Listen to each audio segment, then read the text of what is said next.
So hello mga kabusing, welcome back again to my vlog. So for today's video is ang pag-uusapan natin ngayon mga kabosing is yung what is this homecoming ni Shanice Palacio doon sa MOA Mall of Asia mga kabosing. So grabe talaga mga kabosing yung natouch talaga yung puso ni Shanice Palacios kasi first time niya talagang mag home parade mga kabosing. Kaya dito sa Pilipinas ginanap yung kanyang home of parade. Kasi nakita mo talaga doon na sobra talagang touch talaga ni Shanice Palacios when it comes sa heartwarming ng mga Pilipinos mga kabosing. So hindi talaga niya na-expect na may gano'n siyang paparade sa kanya. Siyempre sobra talaga siyang na-touch, naiyak doon sa mga so doon mo talaga makita talaga yung kanyang sincerity at yung kanya talagang taos-pusong pasalamat sa mga kababayan natin mga Pilipino na nagsuporta sa kanya. Kahit na hindi man siya taga-Pilipinas pero pinakita talaga ng mga Pilipino yung pagtanggap sa kanya at pagmamahal kay Shanice Palacios. Siyempre ginawa pa siya ng what is this home parade mga kabosing doon sa Manila sa Mall of Asia. Siyempre na-touch din yung mga ibang kasamahan niya. Ito yung kanyang mga kabosing, yung kanyang heartwarming, ayan, si Shanice Palacios, yun, di ba? May logo ng Pilipinas pa, yun siya. Grabe, sobrang tuwa talaga ni Shanice Palacios dyan, mga kabosing. Ayan, sobrang tuwa siya. Siyempre, happy talaga siya kasi ganda pa na yung kanyang gown dyan, oh. O, di ba? Maganda talaga. O, di ba? Maganda talaga. At siyempre, yun, sobrang touch niya talaga dyan, mga kabosing, yun, na naiyak pa talaga siya sa ginawa ng mga effort ng kababayan natin mga Pilipino sa kanya. Ayun, Shanice Palacios pa daw. Yun, sobra talagang na-touch siya. May homecoming pa siya. Sobrang ingay. O, diba? Pasok na pasok talaga siya sa kahit ganun naman pala is kahit may iba, kahit nasa ibang lahi din, ganun din talaga. May mga heartwarming talaga sa kanya. Ayan, tingnan niya. Homecoming. Ayan. Ayun. O siya ba?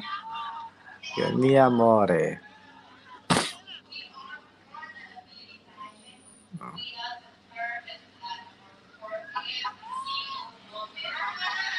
Ayan.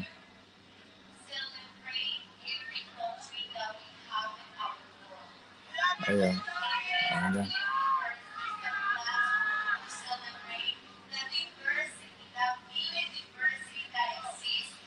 Oh. Kaya man pala siya yung nanalo kasi sobrang namang deserve naman talaga niya. Yun. Naiyak na nga siya. Grabe. Galing, no? Dami rin talaga nakabang sa kanya kahit taga Nicaragua. Sobrang taas din ako sa kanyang pandan. Ako din, naiyak din kasi kahit ibang lahi siya, at least hinag talaga siya ng mga Pilipino. Doon. Naiyak na nga siya, oh. Kahit ako din, naiyak din ako. Kasi kahit yan siya, si Nicaragua, yun. Si Shanice Palacios, yun, di ba? Galing din niya, oh. Umiyak na nga siya, oh. Ayan, oh. Yung flag niyang Nicaragua. Diba? Kasi first time nilang nanalo, kaya let's big chance naman kay Nicaragua na may ipakita yun na talaga na deserve talaga siya na manalo. Diba? Kahit ako din, nung una pa lang, kahit hindi si Michelle nanalo, yung iba, at least na-support talaga natin siya, ni si Shanice Palacios. Effect, ayan. Tingnan nyo, yung mga pictures na dito, iyak na iyak siya. O, diba? Ganun tayo. Let's support na lang. Diba? Alam mo talaga na umiyak talaga siya kasi sa bansa nila hindi niya naranasan yung ganito na may homecoming sa kanya, pero dito lang na nagawa sa Pilipinas yung kanyang homecoming, kaya sobra talaga siyang nagagalak na maganyan. 'Di ba may home parade siya. First time niya yata na mag-home parade dito sa ibang bansa, sa Pilipinas din. Sa kanilang lugar hindi niya na naranasan. Kaya sobra siyang touch talaga, 'yun. Thank you so much sa Pageantries News sa mga pictures na ito, ayan. So, let's do it mga ka-bossing. So, 'yun. 'Di ba sobra talagang tuwa talaga yung kanyang feel, kahit emotion niya talaga is yun talaga, maganda talaga yung puso ni Shanice Palacios. Napakaganda talaga at saka busilak din talaga. Kaya siya nanalo bilang Miss Universe 2023 kasi sa kanyang dedication sa kanyang bansa na may panalo niya. Kaya lang yung kanyang bansa hindi siya sinuportahan tapos binan pa siya talaga na hindi siya makapagparid doon tsaka huhulihin talaga siya ng kanilang lugar doon. Kasi ewan ko bakit gano'n. Kasi nakapanalo siya tapos huhulihin siya. Pero kung hindi nanalo, wala din, 'di ba?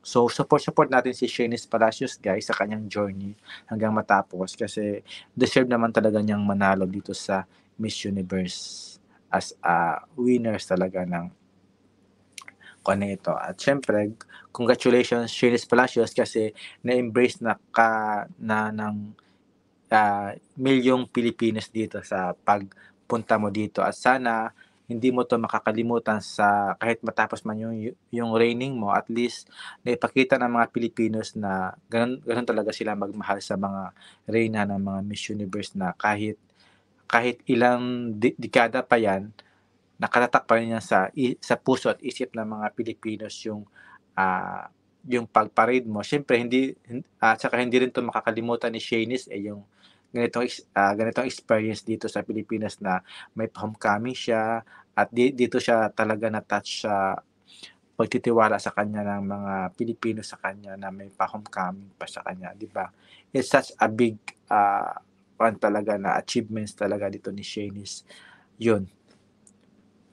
So, maraming salamat mga ka-bossing sa panonood sa aking YouTube channel at sana po ay naka-subscribe po kayo sa aking YouTube channel and see you in my next vlog. Have a nice day po. Keep safe po. Bye-bye. Subscribe please and salam alaikum po. Konnichiwa, Buongiorno, and then sawadee ka, kapong ka. See you. Bye-bye. Keep safe po.